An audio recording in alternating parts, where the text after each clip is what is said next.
everyone. I'm Darren. I'm Max. And we are... The Bros Froze. Bros Froze. The Frozen Brothers. The Frozen Brothers Band. We can take that again. I was just kidding. Or we should leave it in.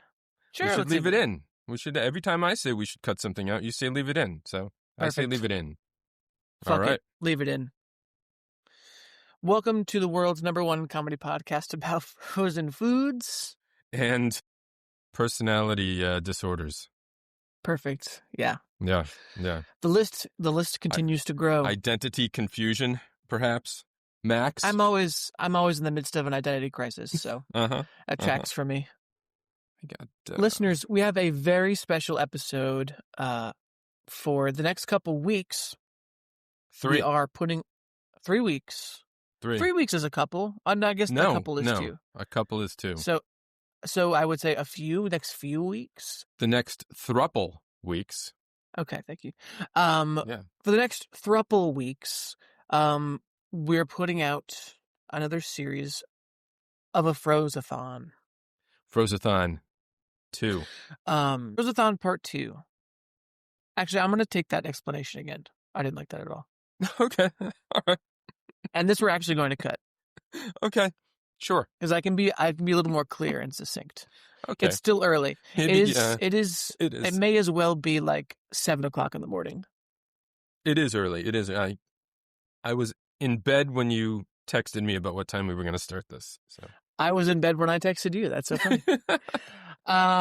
Okay. Is this the record for earliest record?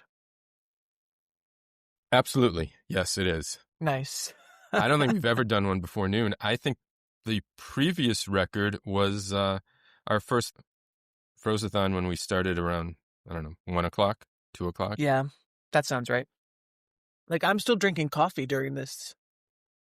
Me too. Oh. Cheers. Salud. Mine's iced. Mine is lukewarm. Mine's a 3. We are recording. We are recording this. We are recording. Yeah. Okay. Yeah. Let's leave this all in. Yeah, it absolutely should. It's good material. We need a little more energy, so drink your coffee. Yeah. Mine's decaf, actually. Really? You don't do caffeine? No, it gives me a rash. Okay, so caffeine is strawberries. Yeah. And I suppose strawberry-flavored coffee would kill you? Probably, yeah. Yeah. Coffee-covered strawberries. You can't eat like the espresso beans, can you? No. A little bit's not going to hurt me, actually. But, if I regularly drank caffeine every day, I'd break out. Well, welcome to the world's #1 comedy podcast about frozen foods and personality disorders and dermatology. Exactly. Okay, I'm actually gonna take our Frozathon explanation again because I actually didn't like it. Let's give it again. Listeners, we have a very exciting set of episodes for you for the next 3 weeks. We will be doing another Frozathon. Frozathon 2. Frozathon Part 2. This time, however, last time we did breakfast, lunch, and dinner, which was a big undertaking. It was. It felt... And we packed that into 3 or 4 hours, as I recall, too. Yes, yeah. And this one, I'm anticipating will be a little easier. On our bodies, at least. On the old GI tract. On the old GI tract, although I would still like to add up all of our nutrition numbers, if you wouldn't mind breaking out that legal pad again. We will do that. I don't have the same legal pad, but... No problem. Any legal pad will do. Okay. For this edition of Frozathon, we're going to be doing an appetizer, an entree, and a dessert. A full meal. And they all just so happen to be Italian themed. Yeah, we're doing a holiday meal here too. It's December, Max. Yeah, are any of these foods considered holiday meals? I don't like holiday food. I don't think so. Are you Italian? No, I knew not that. even a little. I knew that. But any of these could be, yeah, absolutely holiday. Yeah. In fact, Italians could have we're going to cut that because there was Italians could have any food for any holiday. I'm not cutting that, by the way. Okay. Any food for any holiday. Yeah, I didn't. Okay. Yeah, I didn't fully spoil what we're doing for any other. Oh, part I of see. the That's why. Frozathon. Okay, that's why. Yeah. Then maybe we'll cut it. No, that's okay. A little tease never hurt anybody. Mm-hmm. We were off to a great start with this Frozathon series. I've noticed some things about what we're going to be eating too that I can tease a little bit. In addition to being all Italian, all potentially holiday meals, these got another running theme through them, and that is they're in some way layered. So we're getting layered this December. Oh, that's true. That's true. Yeah. Well, it's the time of year it gets a little colder. You got to put those layers on. Got to layer your clothes absolutely. up, Yeah. But I'm here in Sicily, and the clothes may come off. Who knows? Not like Margaritaville. Like Margaritaville. On the southeast corner of disorder. What was it? Yes. Southwest of disorder or something, whatever it was. Southwest of disorder. Yeah. All right, you've been eating anything? I am. You've been eating anything fun? Yeah. I was actually going to ask you if you'd permit me, this comes up a lot nowadays because we're doing weekly episodes. I have not been eating that much frozen food between our episodes. And it's part of the job. It's part of your job. When I check the employee handbook, and I think that eating frozen food at least once a week is in there. I'm so glad you brought that up because I'm glad you brought up the employee handbook because I also, before we continue with what we've been eating, I want to make sure that our insurance policy is still intact when we're not recording in person together, Like in different states. If you're doing official Froze Bros business, yeah, absolutely. Okay, good. Yes. Is Dr. ICUB hiding in my house somewhere? He's ready to assist me if I start having a heart attack? I'm going to have to transport him over there. Yeah. How long will that take if I'm having an emergency? Should I be worried? Should I try to call somebody else? Perhaps we need to have our own private doctors when we're recording remotely like this, or we should check that the teleporter is working before we start recording. Interesting. Well, let's hope we don't need the doctor's assistance today. But that's good to know. I guess there's a backup plan. Yeah, this shouldn't be as unhealthy for us as the previous Frozathon. No. So to get back to your original question as to what I've been eating, if you will permit me to talk about things that are not frozen. Just because pitch something and we'll see. Okay. I could talk about some of the great soups we've been having. I've kind of talked a little bit about that, but I haven't gone into detail about it. I could talk about some pumpkin bread I made for a party I went to last night. I could talk about a new pork and potato stew kind of meal that I made a few weeks ago.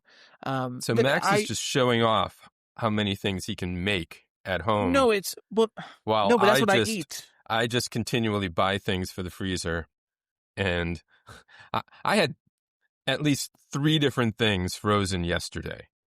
Really? I did. I mean, you're the original Froze Bros, so that doesn't really surprise me.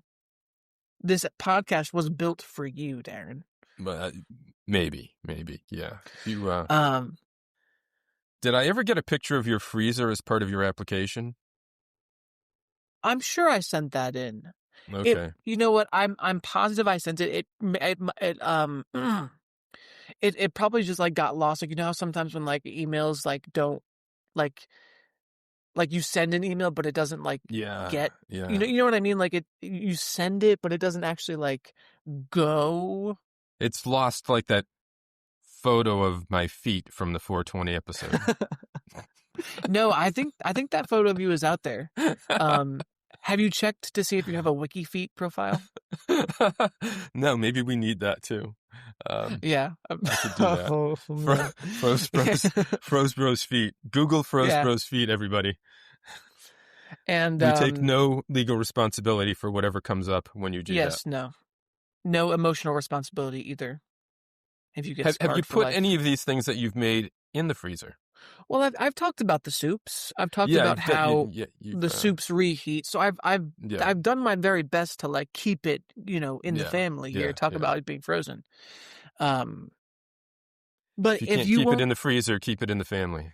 All right, yeah. So if you won't permit me to talk about them, I want to hear about the pumpkin bread actually. So go ahead. And pumpkin bread. There's this legal concept that you need to have standing to be able to argue something in court. And sometimes it's permitted that you have standing not because of something that has happened to you, but something that could happen to you. So, because this pumpkin bread could be put in the freezer, I'll let you talk about it. And you know what? Just because you said that, as soon as this episode is over, I'm going to put a piece of this pumpkin bread into the freezer, and I'm going to try it when we get to dessert at the end of the day. Okay, that sounds great. All right. Yeah, so because then we are spreading these out a little bit, so it'll have a few hours to freeze. Plenty of time. Now, we're going to have a problem when we get to the second and third Frozathon episodes because I don't know what I'll do then. So this pumpkin bread. Oh. I was invited to a housewarming Friendsgiving last night. I had a friend of mine from college who's from Massachusetts. He just moved here to Philly. And he had a housewarming Friendsgiving, and I asked him yesterday what I could bring. I had a couple options. He was like, be best if you brought a dessert. And so I was like, cool. One of my favorite things to make, I normally make it for breakfast, but I get like a boxed pumpkin bread, like a loaf, and I'll put like chocolate chips, semi-sweet chocolate chips in it. Bakes for 45 to 50 minutes. Get that sucker out of there. Sliced up. It's delicious with a cup of coffee in the morning, maybe a banana. It's sublime. As soon as the leaves start to turn, as soon as the weather gets a little chilly, that's like one of the first things I like to make is that pumpkin bread. Now your leaves are well turned down there even, right? Oh yes, they're all gone. They're gone. Yeah, ours are gone too. Yeah. You're a couple hours south of me, I think. And I have to say, the pumpkin bread was a big hit last night. I got lots of compliments on it. People loved it. I left behind, some of it with the hosts of the party. So my promise to you, Darren, and Froze Nation, everyone out there, I will put the pumpkin bread in the freezer once this episode is over and talk about it frozen at the end. All right. We will find some other things to talk about that you've been eating for episode 2, and then we'll come back to pumpkin bread for episode 3 of Frozathon 2. Sounds great. You've reminded me too to call back to a prior episode when we were talking about eggs. We've talked about eggs in a few episodes, but I did put some in the freezer. Okay, and talk about it. I will take those out and see how they defrost. One was raw, one was hard boiled. I put the raw one in a bag just in case it burst when it froze. They both cracked. So they're both cracked in the freezer. Nothing has spilled out of either one. Interesting. I'll take them out and we will get a report on that by the end of this Frozathon. Are you going to cook the egg that is raw? I don't know. I don't think I should. Why? At least We'll fry see. it. Fry it. Cook it all the way and through. Eat it? And eat yeah, it? Why not? Yeah. Okay. I mean, look, how We'll fast see. do you think Dr. ICUP can get there? I'm looking at him right now. Oh, he's there. Oh, so you'll be fine. Yeah, he's here. You'll be fine. Yeah. Oh, you'll be just fine. Okay. All right. So exciting stuff. Exciting stuff for these Frozathon episodes. Might get a visit from our friend Salmonella to No, it's been frozen. And then you're gonna cook it. All right. It's fine. I can tell you about something I've been eating, and then I got an update calling back to something in a prior episode too. Okay. So last night, my wife and I tried 3 sort of appetizer things appropriate for this episode. So I'll give you one each Frozathon episode. Great. The couple of them are from Target. The Good and Gather brand. This is a petite quiche collection, like little 1.5-inch quiches you throw in the oven. There were cheese and onion, spinach and Swiss cheese, mushroom and pepper.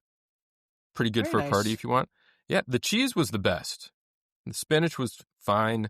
The mushroom and pepper, actually a little wet. Weirdly wet. Weirdly wet. Weirdly wet.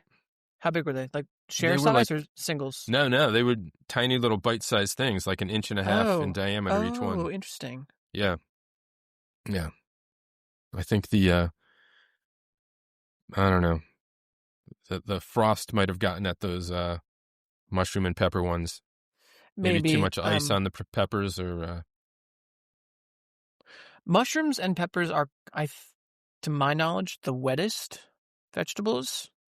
Like, I know when you cook mushrooms, you're not supposed to when you cook mushrooms, you wash them first, but you shouldn't Aren't you actually supposed rinse to them. You're not supposed to wash. You're supposed to brush them. Yeah, with a wet paper towel, because the mushrooms already have a lot of water in them, and when you rinse them right under the faucet, they will absorb even more water. Same thing with, peppers don't really absorb water like that, but peppers also have a lot of water, so I'm not surprised that was the wettest quiche you consumed. I'm curious about something now, Max. We're going to get the research department on something. What's up? Talk to us. What is the wettest vegetable?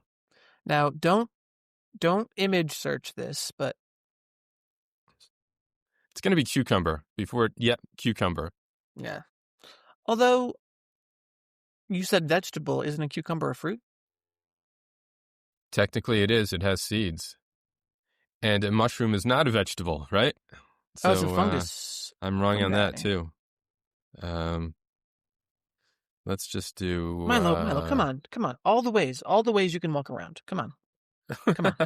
Not over the laptop. Come on. Easily walk behind. There's plenty of room. Right back here, buddy. Mushrooms are approximately 90 to 92% water, so that is pretty high up there, too. Yeah. For comparison, the highest cucumber's 96, cabbage around 92, so that's coming in around the same as mushrooms. So for those of us who were curious about produce, the water content and its water content, there you go. Got another science update for us. Great. I need to bring something up here. Sorry, my cat is very much wanting to be on this podcast today. Well, we got to get him on sometime. Make sure he doesn't knock something over because he's angry about it. No, there's nothing he can break. That's out. Just gonna open this window for him. There we go. All right. In the... I don't think it was the Thanksgiving episode, but the one where we were talking about the Macy's Day Parade and the helium balloons, you told a story about sucking something mysterious in your uncle's pool store, right? I suck a lot of mysterious things. You'll have to be more specific. This was a pink tank. Yes, of course. Sulfur hexafluoride. So I have a friend who is a chemistry teacher. Uh-oh. And I asked her about this. Sulfur hexafluoride is an exceptionally dense gas. That means when you inhale it into your lungs, it likes to stay there unless you stand on your head to help it escape. Did you do that? No. No, it could be still in there. Otherwise, you could be short of breath. Now, here's the curious thing. There seems to be no reason for a pool store to even have a tank of sulfur hexafluoride. It's used in the electrical industry. It's as an insulating and arc-quenching gas in high-voltage equipment like switchgear and circuit breakers. It's used in the magnesium industry as a cover gas to prevent oxidation during the casting of molten magnesium. In the semiconductor industry, employed as a fluorine source for plasma etching. It is also used in medical applications like ophthalmology. So maybe your uncle was doing some of that on the side? Well, you'd be surprised how much electrical work goes on at a pool store. Okay. They installed pools and hot tubs and that kind of stuff. So true. Okay. There was a lot of electrical work involved, so that doesn't surprise me that they might have that on hand. So that could be the reason right there. But were there any? Go ahead. No, I was going to ask this person you spoke to. There weren't any like real negative side effects to doing that, right? I mean, this was over 10 years ago that this. I would feel better if you stood on your head right now, just to make sure that it's all out of there. Even if I wanted to, I don't know if I could. There should be no long-term effects. It will lower your voice, as you said, because it's heavier than air, not lighter than air. All right, well, so okay. Well, again, this was a long time ago, and my voice, I think, has gone back to normal. Although, you know what's interesting? I was just going through an old hard drive, and I found some pictures and videos from probably one of my first iPhones when I was in high school. And it was stuff I had completely forgotten about, and it was of me doing things I don't remember doing, and people and old friends and all that stuff. And in one of the videos, I was walking through the theater where I spent a lot of time, and I was taking a video for a friend. I'd found his glasses, and I was talking about how I'd found his glasses, and I'm listening to my voice, and I'm thinking, my voice sounds so much lower in this video. Like, it sounds like at least like maybe 10 cents lower than it is right now. 10 cents? And even if I tried to do it where I kind of sounded, like, it doesn't sound as natural as it did then. And so now I'm thinking, if it can stay in your lungs for a long time, I wonder if, I don't remember the timestamp of that video, but I wonder if I was still experiencing some effects from that sulfur hexafluoride. That's possible. In my lungs for that video. Because you didn't stand on your head and get it all out. So I guess so. It could have taken months.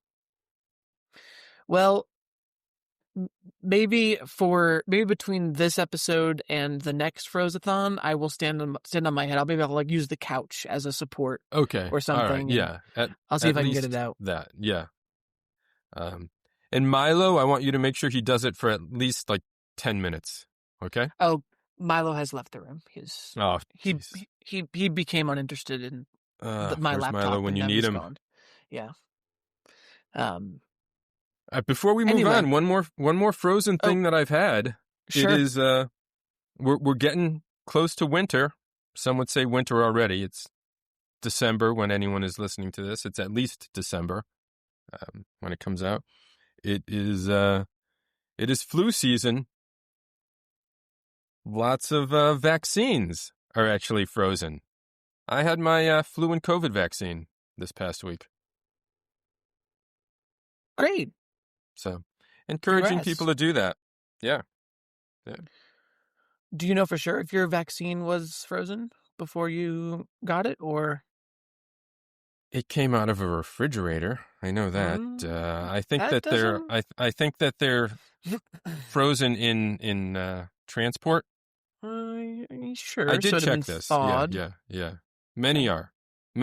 So I'm just trying to keep you honest, because you gave me lots of guff about talking about something not frozen. So this vaccine has the potential to be frozen. You know what else has the potential to be frozen, Max? Yeah. What? Froze Bros co-hosts. No. We should really move on to our review. In the interest of time. Yes, we should. I'm in the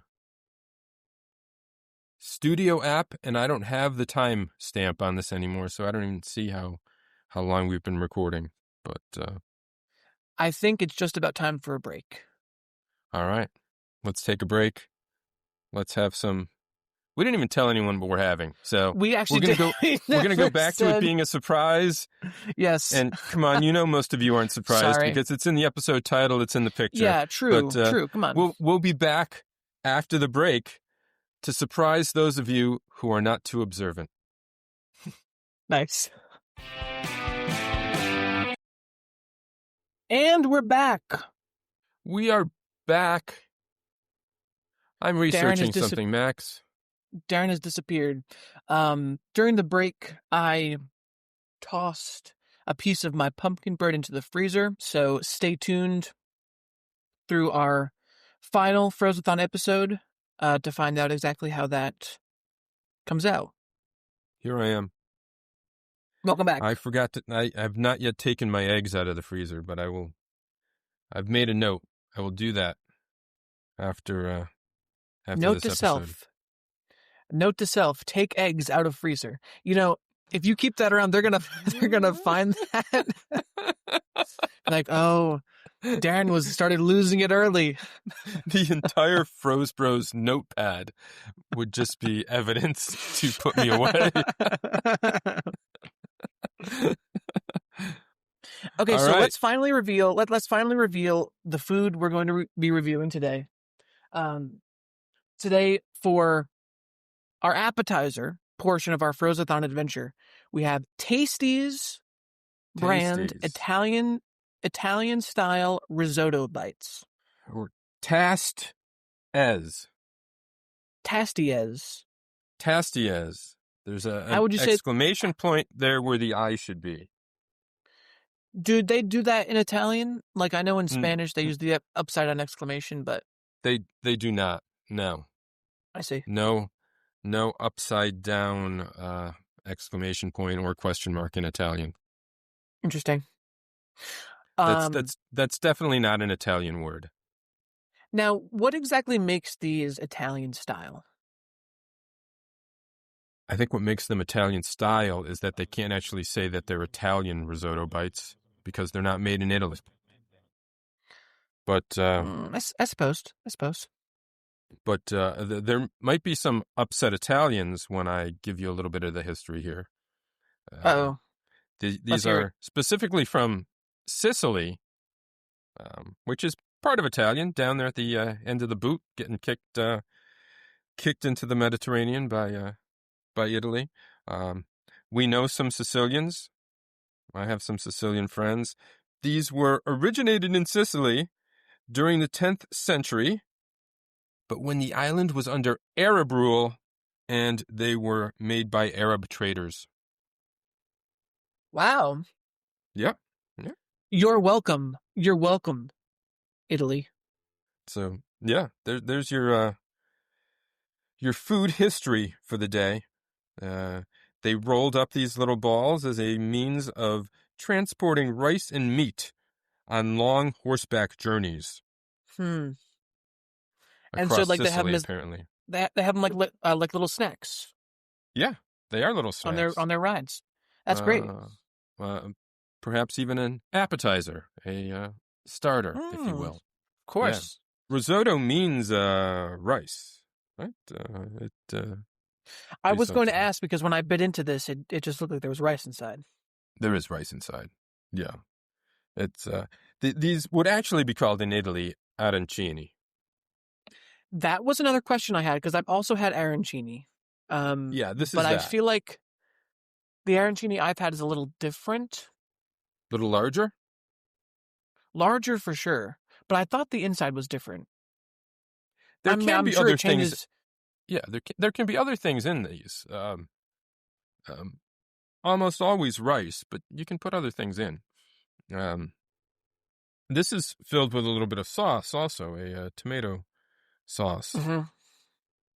Well, we don't have to talk about the manufacture of these because we've done so ad nauseum in a previous episode.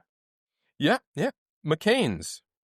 This is a brand launched in 2024 by McCain's to have a new frozen appetizer line to go along with all of the French fries. Uh-oh. Milo? No, he's good. He's good? He just ran into the chair. Yeah. Like, I didn't see him, but I maybe face first into the side of the chair. Are you okay? Please take it easy. Okay, let's start talking about this box. It's orange. I would say it's more red.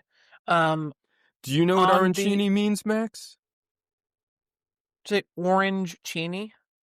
Arancini, the name for these. Does it mean orange? It does mean orange, yeah. But this doesn't say... I'll give you red-orange. It's red-orange in color. All right, we'll say orange. It's orange, folks, but... It's red. Listeners, check out look at this. That is closer to red than orange. The inside of my mug here is orange. Mine's looking more orange even as we're holding them up. Anyway, we can start talking about one of the 12 sides of this box here. The front and the back are the same, just different orientation. We have the risotto bites plated, I guess, on a slate-looking slab. Mine said they are enlarged to show texture. Very nice. Haha, yes, very good. Fine, they're fucking orange. Fine, it's orange. That's not the hill I'm going to die on today. Okay. These say they're enlarged. Maybe the hill you're going to die on. Perhaps. No. I don't think we were recording when we were talking about that. I've promised there won't be too many tangents, but yeah, I'm recording in front of Mount Etna, in Sicily, Catania. And Max is in Palermo. I'm somewhere on the street. Okay. I'm a beggar on the street, begging for more frozen food.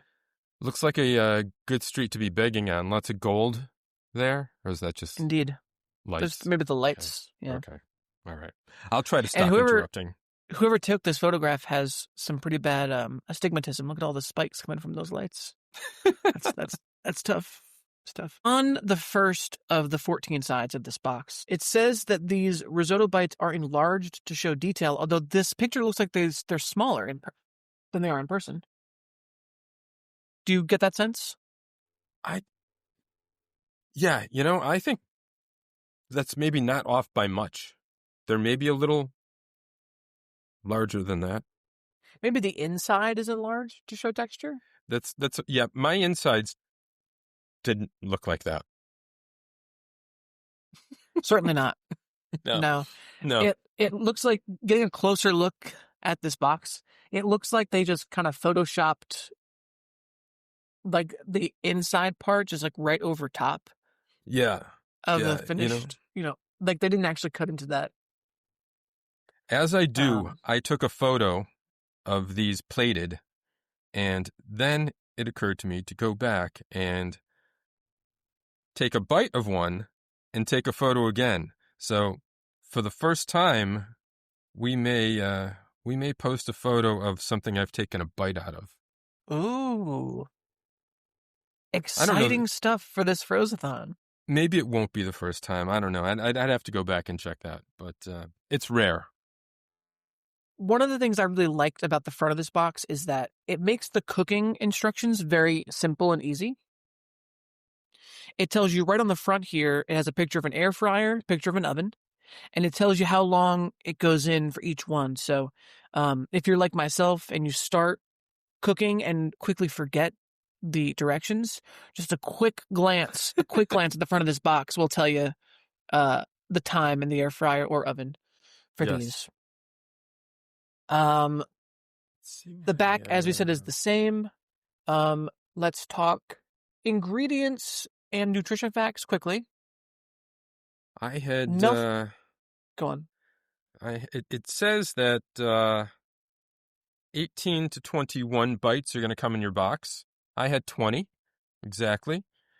Serving size is 5 pieces, about 4 servings per container, so that works out exactly. I actually made 6 though, and I ate 6. Scandal. When we calculate our nutrition for the day, I will use the serving size of 5 pieces. Certainly. I ate exactly 5. Good for you. Because I followed the serving size. But I also, we said earlier this is a pretty early recording time for us, so I actually made mine as part of breakfast. So I'm still kind of doing, the original Froze Bros idea. The original Frozathon idea, because I made eggs to go with my risotto bites. Okay. Sounds good. Is that a problem? Sounds is that good. a problem? No.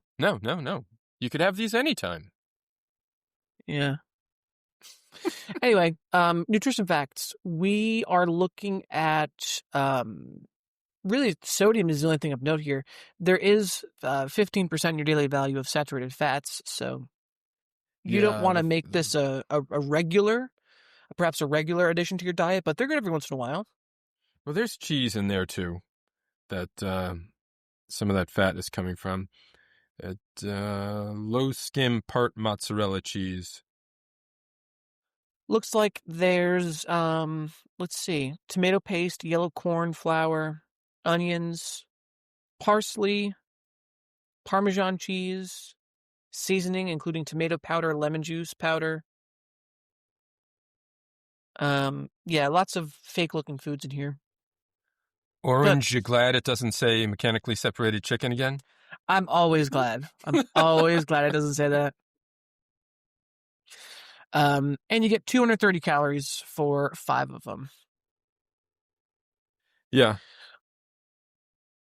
The only thing this box is missing, now that I'm turning it all the way around, it's just missing a little blurb. I wish there was like a little, I guess it is a new brand, but sometimes these boxes have like a Tasties is a great treat before, or they have like a little blurb. I believe that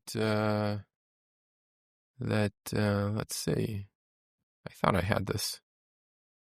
There might be a blurb on the website for these. Fill the time, Max. I'm looking. Well, I have no frozen food to talk about. We can start to move on to the next part of our review here. I start talking about ease of cooking.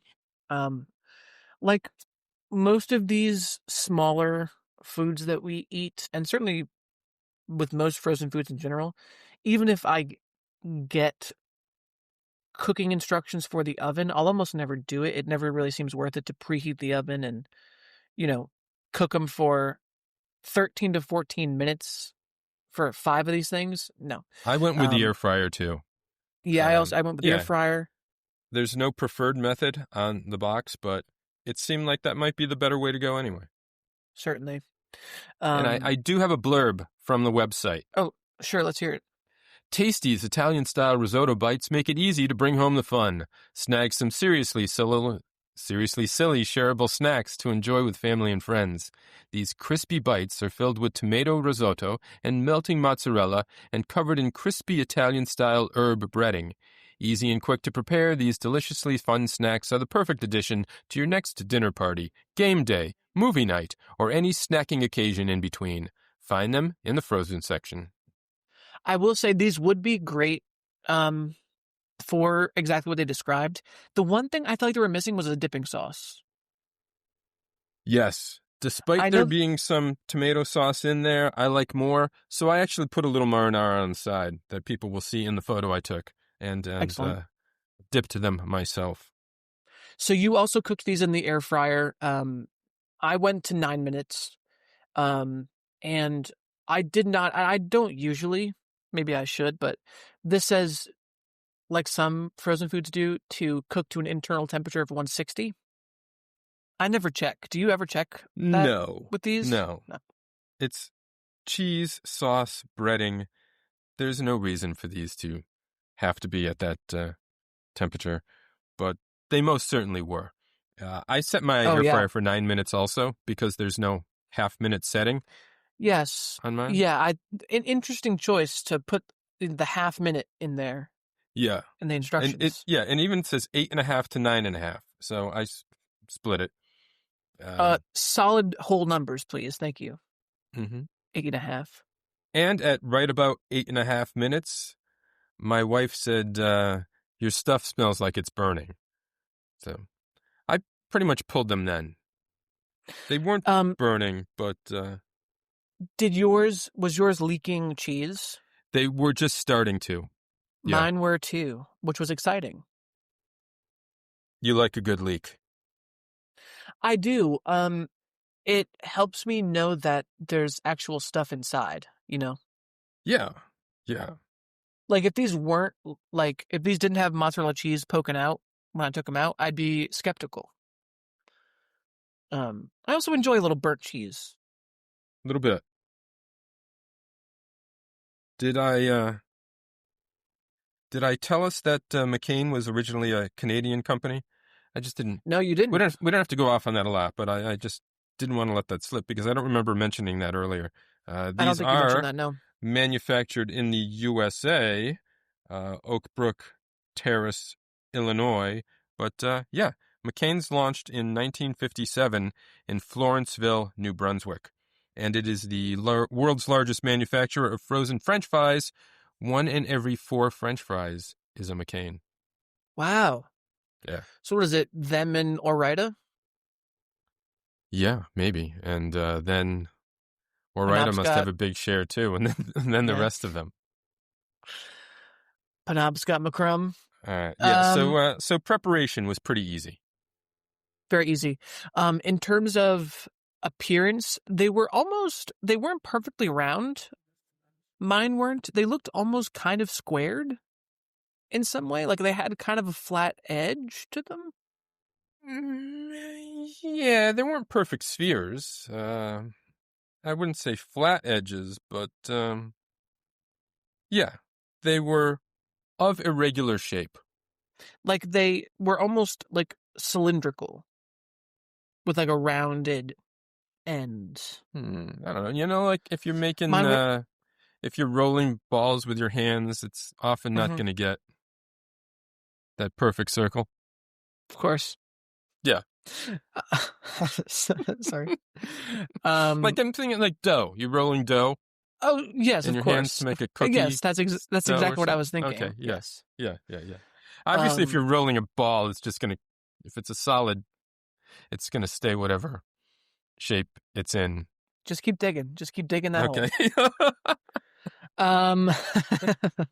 In parts of Sicily, though, the arancini are made into more of a pyramid shape to look like Mount Etna. Really? Yes. Yeah.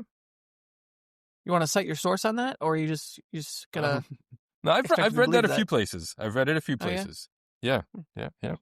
I got another. I promised you not too many tangents, but this is just too good. Yeah, we're on a time crunch here. In parts of Sicily, arancini are traditional food for the feast of St. Lucy, which is coming up on December 13th. And apparently, bread and pasta aren't eaten on that day. I've never heard that. The tradition commemorates the arrival of a grain supply ship on St. Lucy's Day in 1646 that relieved a severe famine. But the interesting thing here is St. Lucy, if anybody's ever heard of that. And the church that I grew up in, raised Catholic, went to Catholic school as a kid, had nuns. Back of the church, there's this statue of this woman holding a plate with 2 eyeballs on it. You ever hear of her? No. This is St. Lucy. So the story is, she wanted to, I don't know. I don't know if she was a nun or she just wanted to, stay a virgin for whatever reason. Some guy was really into her. She kept saying no, no. He was persistent, kept trying to get her. She finally says, "What is it that you like about me?" And he says, your eyes. She pokes them out, puts them on a plate, and gives them to her. Wow. Yeah. Is that where arancini comes from? Sure. Yeah, and that's wow. why. So part of Sicily makes them pyramid-shaped to be like Mount Etna, and the other part makes them round to be like Lucy's eyes. St. Lucy's eyes, yeah. You're eating eyes. But that's great. This is what Catholic children are taught, in case any of our listeners didn't know that. Yeah, absolutely. Absolutely. Okay. No more tangents, no more interruptions. No more tangents, no more interruptions. Although that was a great story. I really appreciated that. Okay, so for taste and texture, the outside crust was a lot thicker than I was expecting it to be. And I enjoyed that a lot. Yeah, I thought it had a good crunch. I liked it. I feel like there could have been more sauce on the inside, but I could still taste it well enough. And I feel like I only got 5 pieces of rice per bite, like risotto, per ball. Yes. Well, then what else was in there? I guess cheese. The cheese. So you're thinking it was mostly cheese? I don't know. I didn't count my grains of rice. Well, I certainly did. And let me tell you, it was lacking. It's also, to go back to that story about... I did notice, though, in one of them, miraculously, as I bit into it, I noticed that one of the grains of rice had my name written on it. Get out. Absolutely. It was, just fate that I would get this particular arancino. Arancino? Arancino. That should be the singular of arancini. I just want to comment on the St. Lucy's Day feast thing where Italians, you said in Sicily, they don't eat pasta or bread during those 3 days because they're celebrating the arrival of grains. So you said instead they eat these arancini balls? Yeah, which apparently are breaded, right? Yeah, they are breaded and they have rice in them, which is famously a grain, so. Yeah, well, it says they don't eat bread or pasta. So, okay. A genius workaround. All right, well, bread is not the same as breading. In what world? It's made from bread. In Sicily, Max. You going to argue with a Sicilian? Are you Sicilian? No, I'm not. I'm okay. I didn't think so. My Italian heritage is Neapolitan. Listen, just because you're in front of Mount Etna doesn't give you any authority here. I still don't recommend arguing with a Sicilian. Why don't you stick to your 3 flavors of ice cream in one tub? Okay. And our pizza. I guess in your pizza. Yeah. Okay, anything else about taste and texture? I thought these tasted fine. I didn't taste any of the, I didn't get a whole lot of the Italian-style herbs in the breading all that much. No, there's a few dots of, they enhanced this photo with they always do. They always do. Parsley herb, whatever that is. There's a little bit on them, but it's sort of blackened. And I really don't understand their choice to really make the inside look so different. I guess it's not that appetizing to show it as it truly is. Because the sauce is a little bit of a more pale red. It's not like that bright. Yeah, I full would red even color. say it's orange. You know, like when you mix a sauce with a cheese. Oh yeah, actually you're right. I got that sense too. Like the color you get when a tomato sauce stains your Tupperware. Sort of that too. I think you were closer with the mix with cheese. Okay. Are these whimsical? Are these whimsical for you, Darren? Slightly, but not way. You know, that's interesting. The I mean, we didn't... the font on the tasties, the little movement lines on some of the letters to like they're shaking up the frozen food appetizer industry. Mm-hmm. The we didn't talk exclamation about... point, the color, the dots. It's certainly meant to look fun. Yes, we didn't go into too much detail on the font and the design of the box. There you go. Only 6 sides. Not hard to find the front. We didn't go into too much detail about that, and I will say for me, this does have a lot of whimsy.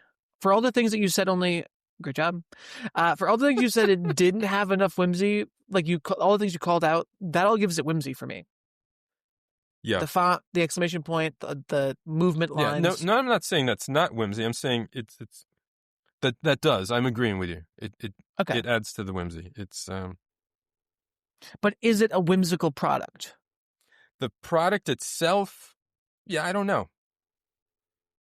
No, it's I don't know that I've seen other arancini or risotto bites in the freezer section. So it's something there's not a lot of, which can add a little bit of whimsy too also. Yeah. It's kind of like when we did churros. It's something you don't normally have access to or might not have access to, on a regular day-to-day. It makes it available, like churros. So it's going to get whimsy, a little more whimsy for me in that aspect. Yeah. And value, which we tend to forget about sometimes. We do, and I never remember to check this before coming in, but I bought these not too long ago. Grocery store website. I should still be in my cart. They are not. I'm going into my Fetch app and looking at the receipt. I paid, oh God, really? I paid $5.99 for this box? I didn't scan this receipt yet. I think it's on the table. $5.99? I think I'm about the same. I'm going to be right back. Talk for a minute. Well, I paid $6 for this box. That's about 30 cents per bite here. I guess that's fair. I mean, like I said, I made some scrambled eggs on the side of mine to make it kind of a breakfast. So I would say that's pretty fair. I could see these being more of like a special occasion type thing. Kind of like that blurb said, if you're having folks over, put up a bowl of these, with other things. Yeah, I've, as we often find, I paid a little bit more than you. $6.19. And from a little bit of research, this was the cheapest price I could find around here. I saw some at $6.99 or even over $7. $7.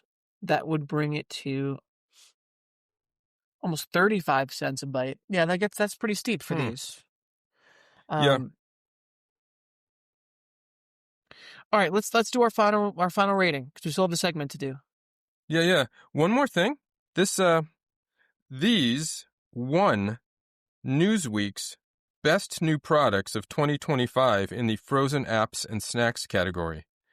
Nice. Let me see. Was it actually... I'm not sure if it was the Tasties brand. The brand. The brand was recognized as one of the best new products, not the risotto bites in particular. They also make a bunch of other new things. Nacho cheese triangles, spinach artichoke mozzarella bites, garlic cheese curds, buffalo mac and cheese triangles. They like the shapes. I think they like the shapes. So maybe we'll try some of those some other time. That's whimsy.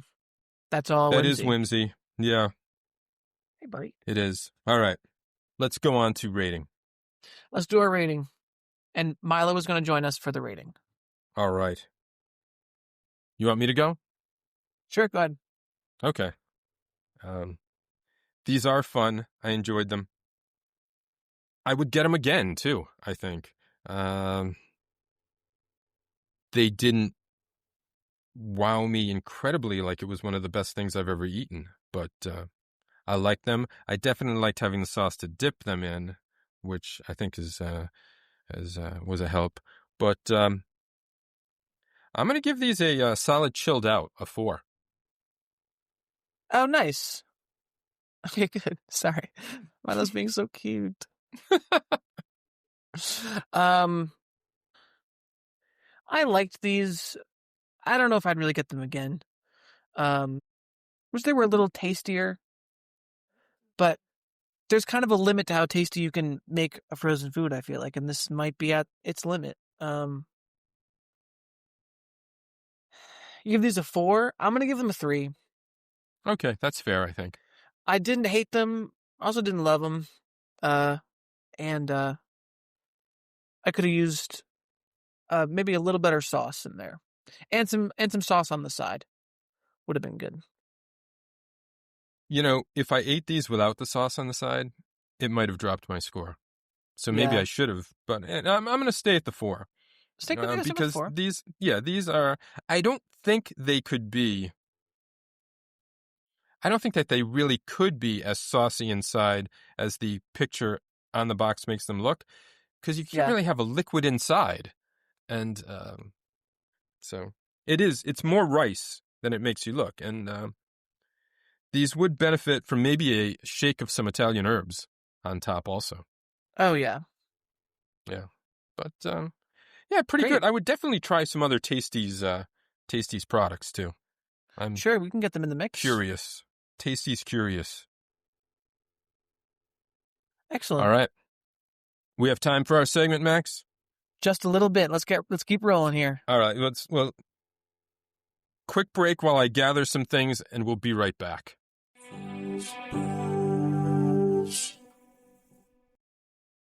And we're back. Yeehaw.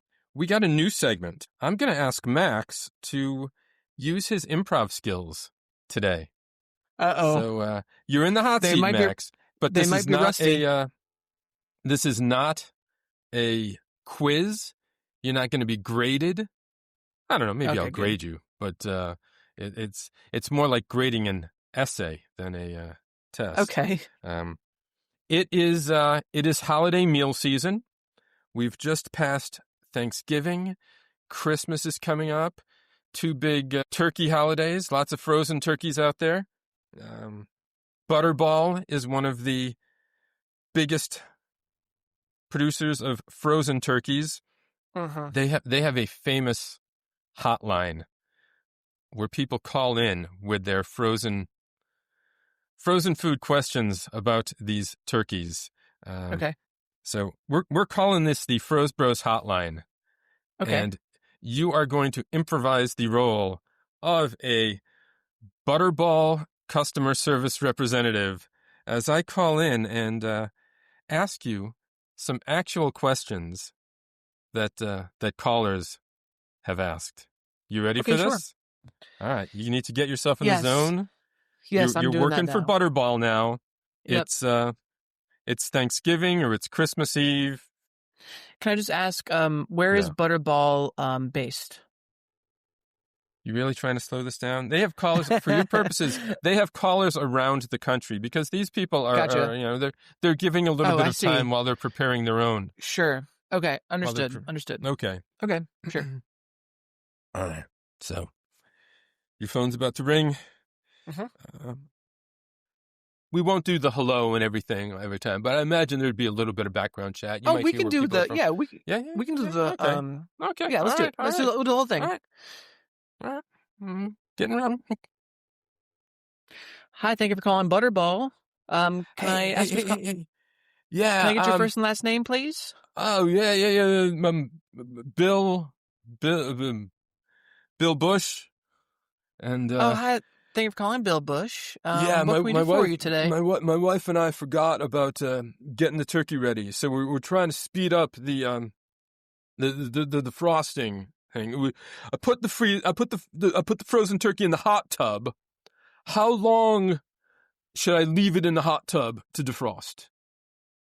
Thank you so much, Bill, for asking about putting your turkey in the hot tub.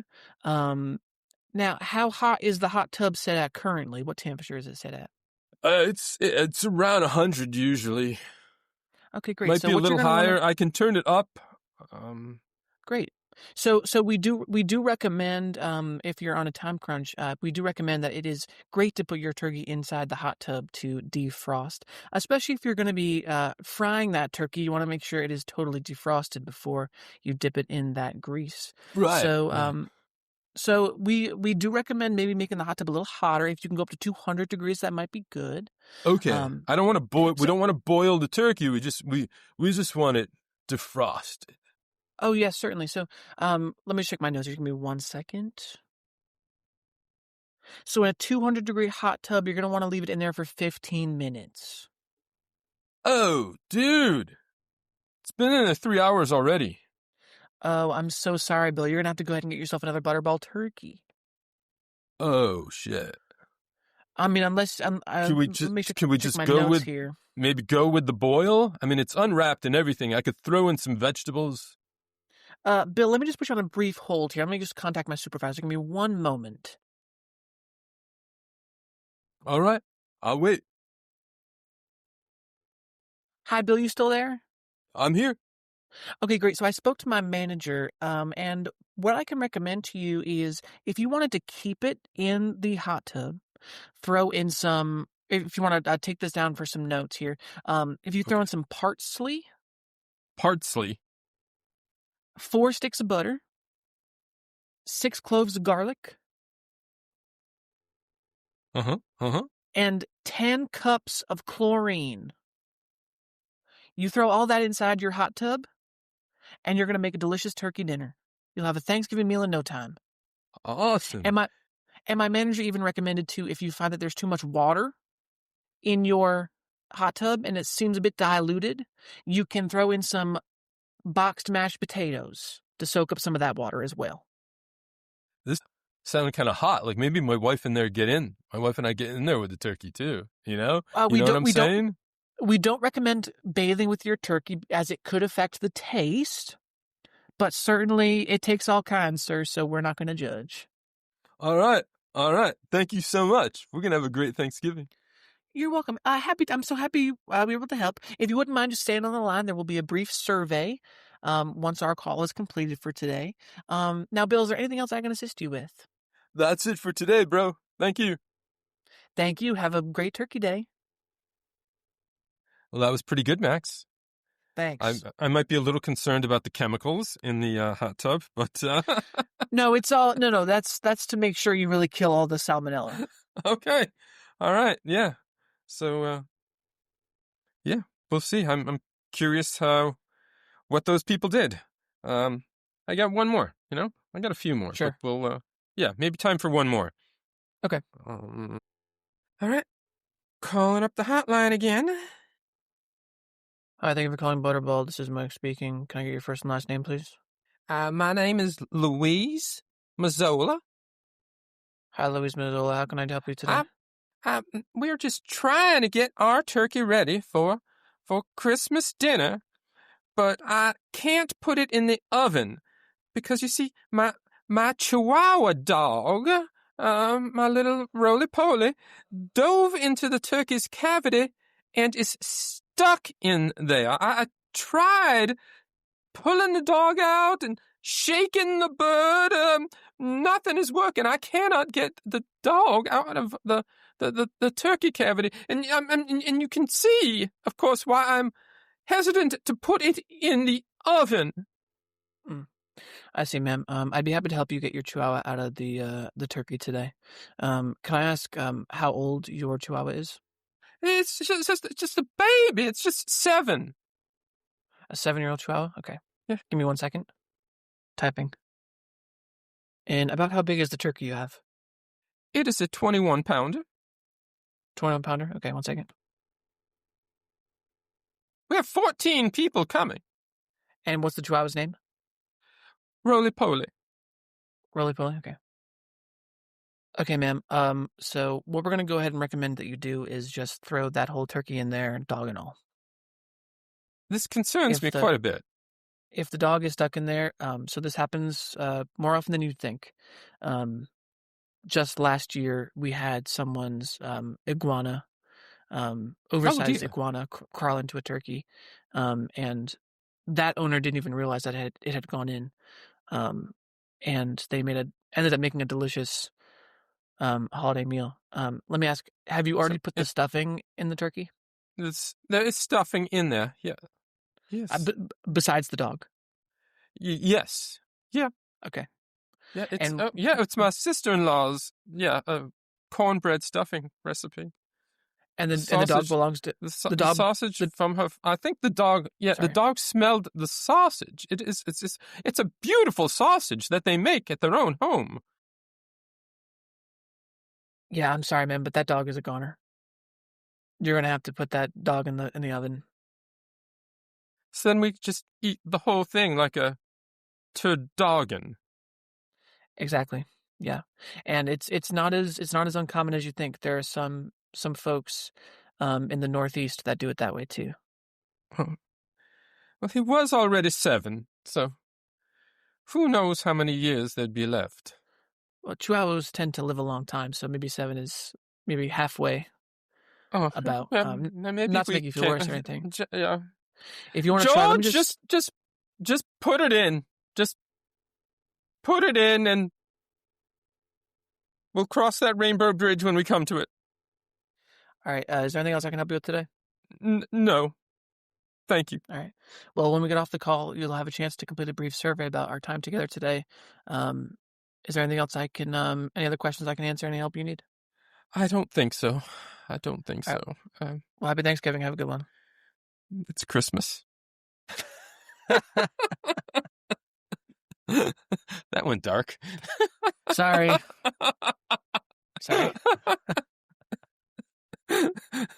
Hopefully that wasn't the true resolution to that. I hope not. That call. No. Milo, neither one of us would ever do that to a pet. No. Not even an iguana. Well, the iguana was a mistake. They didn't realize the iguana was in there. So. Yeah. We're not going to talk about that anymore. No, that was fun. We should do that again and more often. There were dozens of ridiculous questions that they've gotten. They have to be. Some of them have to be fake. A dog getting stuck in a turkey? No fucking way. Although there are some dumb people out there. Where was the turkey and where was the dog that this happened at all? Yeah. Weirdo. What are you doing? Okay. All right. So we're going to wrap this up. Great. Up this part 1 of Frozathon 2. Yes, and we were all over the place. Hopefully when we come back for our Frozathon episode 2. Usually we get a little punchier usually we get a little punchier as these go on. So, but we've matured as a podcast over time, so maybe we'll get better as the episodes roll on. We'll see. Mm-hmm. Maybe it was early, as we said. We are gonna take a bit of a break, and we'll be back. So we want to thank Substrates for our music. Yes, substrates.bandcamp.com. Listeners, we want to hear from you. Write to us at frozebrospod@gmail.com.